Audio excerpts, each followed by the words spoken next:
What's going on, everyone? This is Mitch. Hope you all have had a great Tuesday. There's a lot to talk about. The potential is there for a significant outbreak of severe storms starting tomorrow into especially Thursday. The likelihood of an outbreak of storms is pretty high as we get into really especially Thursday. Chances are probably higher than they've been since probably earlier this month. So there's a lot to talk about. There's a lot to break down. Hang on with this video. Especially if we're out in the Midwest or just interested in what's going on, because this could potentially affect a lot more lives than probably the events that's been going on the last week or so, because it looks to be in more populated areas. So this is definitely something we need to discuss. So before we get going, if you guys have not subscribed, please consider subscribing to my channel. I'm a very small YouTuber as far as in the weather world. I'm just trying to get my stuff out there and trying to grow. Thank you all for the incredible support. Like the video if you'd like it. And as always, the support is really appreciated. Also, if you have anything that I can pray about, I do this thing where I love to pray for people. Drop your prayer in the comments. If it's unspoken, just say that. If it gives not only me an opportunity to pray for you, but it gives other people an opportunity to pray for you too. So definitely take advantage of that, guys. Prayer is definitely powerful. So let's get going with this. The Storm Prediction Center, this is starting tomorrow into tomorrow night. There's a little enhanced risk right here. This is a wind-driven enhanced risk. This could get bigger. It could not. It could stay the same. There's also the chance of severe storms in the Northeast. And we need to talk about that a little bit too. I'm not going to probably hit on that as much as I'm going to hit on this. What's going on here in the Northeast for you folks is there's going to be a chance for basically a line of storms to develop, and there's going to be an isolated tornado threat too. So I would not be surprised to hear the report of maybe a tornado up there in Vermont and New Hampshire and areas of eastern New York. So we're not going to talk about that a ton in this area. But we really are going to focus on the Midwest, because this looks like it's going to affect a lot of people. But be aware, in New England, southern New England, and even into Ohio, there's going to be a chance of severe weather tomorrow.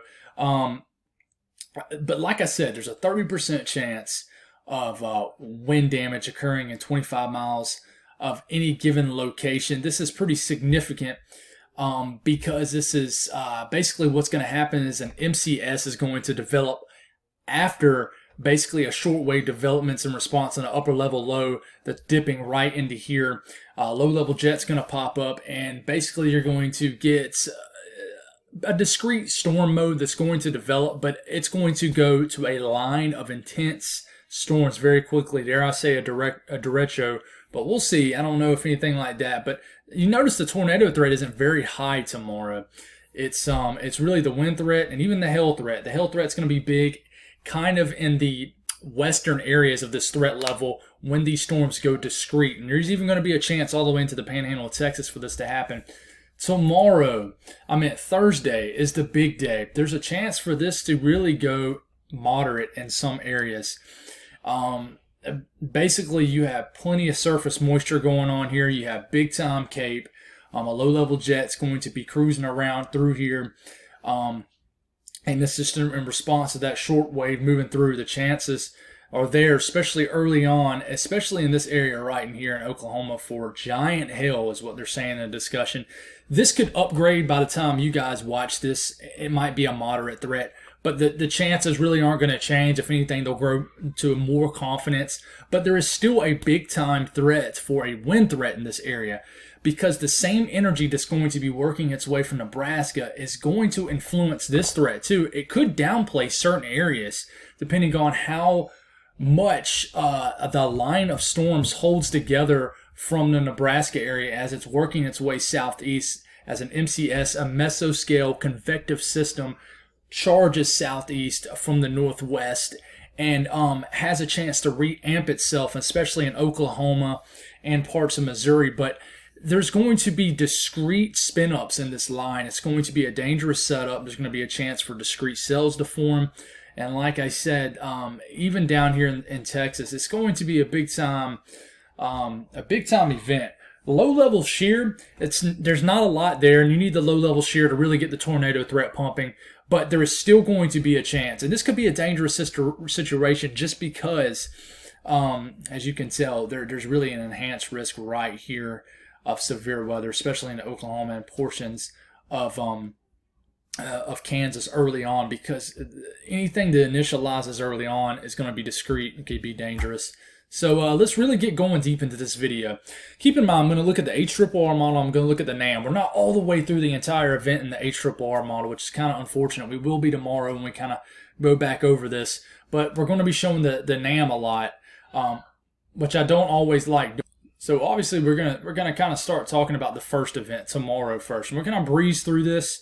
But what's going on here is a surface low is going to kind of form right here in eastern Wyoming. This is going to get cranking here. The action doesn't really start showing up until tomorrow evening. We're getting into tomorrow afternoon and evening. But check out here, even in South Dakota, even in Wyoming, and definitely in Nebraska, some discrete big-time storms can develop. But watch as you get going here in time. And even these storms right here in central Nebraska, these storms can produce a quick tornado. But the main threat here, and the big threat here, is what happens as you get later into tomorrow night, into the overnight hours. This thing turns into a monster line of storms. You see how this is bowing out here? These are going to have damaging straight line winds, and it's going to potentially happen overnight. So as you're getting into southeastern areas of Nebraska, getting into northeast areas of Kansas, and even you folks in Kansas City, this could have potentially happened, give or take a few hours. Really, Kansas City, you could potentially have a nasty line of storms that rolls through in the middle of the night with damaging winds being obviously the primary threat. But look how this thing's bowing out here. This is going to be dangerous overnight threat, and it's still going into the early morning hours. And this has a chance to influence the threats for Thursday, especially if it hangs around. But if anything, all this is going to do is it's going to reamp, and as you can tell, you get into Thursday, and we kind of get out of view because we get long range in the HRRR model. But I tell you what, ahead of this storm, you get a brief spike in CAPE here. But check it out here. And this is your classic sector of thermodynamics that create nasty storms. So you have CAPE that briefly spikes into the 2,000 to 3,000 surface CAPE range, maybe more, 3,500. But it briefly spikes with this surface low that moves through. And so there's plenty of energy right ahead of all this activity for these storms to kind of materialize and use up. And then it moves through in the middle of the night here. But this is a big thing I want to show you, because no, dew points are not going to be in the 60s, really in the 70s in Nebraska, but there is going to be a moist sector that develops in Nebraska, surges all the way out from Oklahoma, Kansas into Nebraska to provide some surface moist air with this warm sector that briefly is going to provide some extra, obviously some extra oomph to these storms to really get them going. You need moisture for severe weather. I mean, point blank. Not always, but most of the time. But notice dew points surge into the 50s and 60s ahead of this line, and then it moves through as dew points crash behind it. So big time threat. And what's going on here is you can tell this surface low that really gets cranked up here in eastern Wyoming. It moves through, and you have an influence of some 850 wind speed, so you have a lot of wind energy that really gets going with this and gets cranked up. And as you're moving over late tomorrow night into the overnight hours, but check it out, winds are screaming up in the air above us in the upper levels of the atmosphere, and you have a lot of wind energy with this. And this is definitely a kind of a scary look right here. So definitely, we can't downplay the damaging wind threat tomorrow and tomorrow night for areas of the Midwest. It could catch people like Kansas City, Omaha, things like that by surprise for sure. But let's check out the next event we're going to talk about, which is the big event potentially for Thursday. What goes on here is this is 850 wind speed again. This is basically how fast the air is moving well above us in a certain level of the atmosphere. It kind of tells us where a low-level jet can pop off. So we're getting into Thursday morning. And check it out here. Low-level jet gets going here on the base of this surface low, this basically this upper-level low that's still part of what moves through tomorrow for areas of the Midwest. And check it out here. You have a basically a flow out of the southwest that gets going here, and this is just a nasty looking setup right here for sure. You have a lot of wind energy, And here's the surface low right here. So anybody who's kind of this area of where a lot of high upper level wind speed is, it's going to have a threat for a big time wind threat. And depending on how good we can get the low level shear, because there's going to be plenty of low level shear in place. I meant plenty of deep level shear in place, but how bad is the low level shear going to be? So early on, it doesn't look very, very bad. But here's that look at the HRRR model run. We're going to go back and forth from the HRRR model to the NAM. So this is really highlighting the threat for tomorrow into Thursday. We're mainly talking about Thursday here, but check it out even here tomorrow here in Texas. There is going to be some discrete cell mode here out here in the Panhandle and then western Texas. So any storm chasers are in this area, I know a lot of them are going to be focused to the north area, has a chance to see some photogenic western Texas storms for sure if anybody has the patience to be out there. But as it gets going here in time, you start to get more into the Thursday threat, and it doesn't show anything because it doesn't go far enough. But the NAM will. So we'll get going here in the NAM. We'll get all the way into Thursday afternoon, and then check it out. Discrete cells begin forming in the Panhandle. Any of these could produce a quick spin up or a tornado. So watch out, Amarillo. You get going through in time, these things turn into monsters as you get later into the afternoon and evening. And then you can tell another MCS is going to form. Every time I say MCS, think of a damaging line of storms. Maybe you can call it a squall line. You can call it don't call it a derecho unless it really is, or you'll get the weather community all upset. But for sure, this is going to turn into a nasty line of storms. Oklahoma City, potentially later Thursday night into Thursday, maybe overnight into Friday. Line of storms is going to roll through the Oklahoma City area and most of the state of Oklahoma. You go up a little bit further northeast, where the threat is at a big time enhanced risk at day 3. We're getting going here and through in time. And here it comes. So here comes this nasty bow echo line of storms getting into Missouri. And you look what time it is. It's 08Z Thursday. So that's pretty much the early AM hours, between 2 to 4 to 5 AM in the morning. This thing gets trucking through here. It starts moving through most of that first half, the northern half of Missouri. It begins to weaken, obviously, but as it rolls into more ripe atmosphere, it begins to form here at the end of the run. And notice that the latest long-range HRRR model only goes out to 48 hours. But if it went out any further, you would see even more development storms.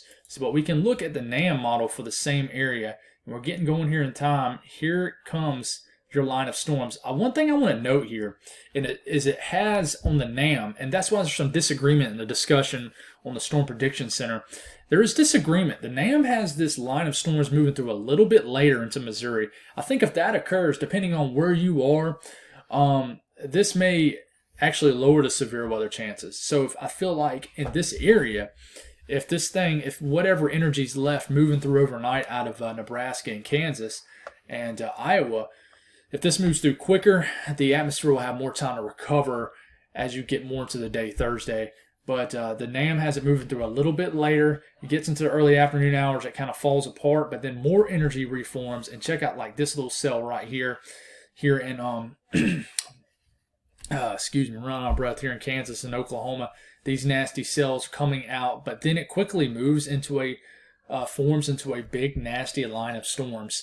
As you get into Thursday evening for areas like St. Louis and Kansas City, and get into the southern half of the state, into Missouri, and even Illinois. You guys watch out too. There's going to be a nasty line of storms overnight Thursday into Friday. Y'all bear with me. I'm going to get this. Looks like I took too long. Sometimes when I take too long, my tabs tend to go a little bit wacky here. But for sure, what's going to happen here is there's going to be plenty of CAPE that really builds here. And we're getting into Thursday. The atmosphere kind of gets stabilized off that MCS that moves through, and then it builds again. And the NAM loves to overdo CAPE. This has CAPE pushing 5,000 surface CAPE. Who knows, it might be, but the Storm Prediction Center is definitely saying it could reach 4,000. So there's going to be a ton of energy, whatever forms discrete. There's going to be plenty of thermodynamics for all severe weather modes, especially a big time wind threat. So these are going to have a lot of energy to feed off of as you get into Thursday, and then it kind of dwindles away. But the tornado threat, we go a little bit further south. Tornado threat off the NAM. There's going to be brief spikes in it. But I tell you what, if we're looking at the significant tornado parameter, it doesn't look super alarming. There's some areas up here in Kansas that has a 4 to 5 range. But there is a tornado threat for sure. You go a little bit further west into Missouri and things like that. There's going to be a brief period where a tornado threat is going to be definitely elevated for central Missouri, the whole entire state of Missouri, into Illinois, even Arkansas. You're in this too. I haven't mentioned them a lot, but even you guys are in this too. So you look at these cells right here, and what goes on off the NAM is we kind of get a good view of what happens here. As we get into Thursday, look at these cells that really develop. Like I said, this is going to be discrete at first. So any storms that develop here in Texas, Oklahoma, they're going to have a chance to have gigantic hail with them. Big time hail early on. And then they quickly kind of congeal into a line of storms. This could be potentially a nasty line of storms for Oklahoma for sure. There's going to be 2 days in a row where there's going to be like squall lines that are going to slam these areas. But you notice, let's see, as a whole, how much the Cape builds. It's going to be a lot of Cape, a lot of convective energy for all this to feed off of. This is the HRRR model, so it's only going to go out to a certain time Thursday afternoon. But you can tell towards the last frames, the Cape really starting to build across the south central U.S. So there's going to be I think the biggest threat out of all this, guys, is going to be a big time wind threat. But there's going to definitely be a high tornado threat too. Going to be interesting to see as we get into the morning, and some of you guys might not watch this video until tomorrow morning, where it might upgrade to a moderate day 2 risk. The tornado risk, I would not be surprised to see a hatched 10% somewhere for sure.